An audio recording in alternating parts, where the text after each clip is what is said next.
Hey everyone, Maximilian Man here to talk about different religions, and in this particular video I'm going to be addressing the atheists.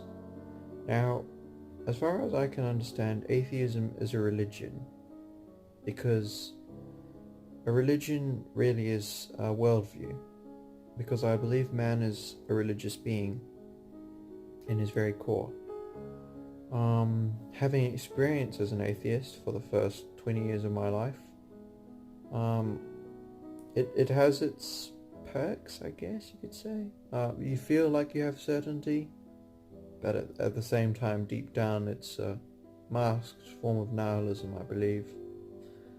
Essentially, in atheism, you turn the world into your god, and you believe that you can come to a knowledge of the truth through created things, instead of directly seeking knowledge from the one who creates.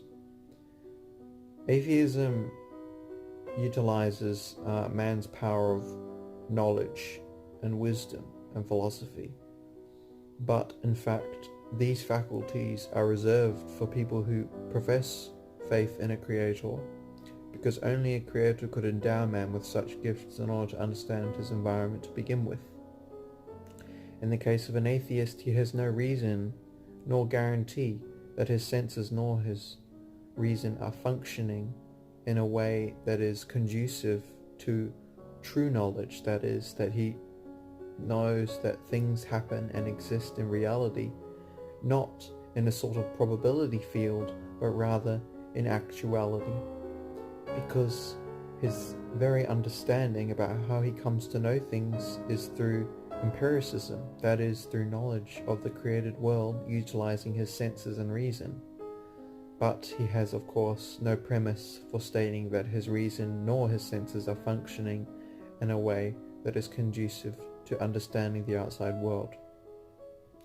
So this is really the most obvious flaw in atheism. I think it's a self-refuting religion.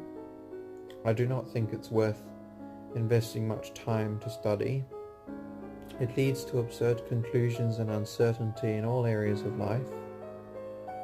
However, its use of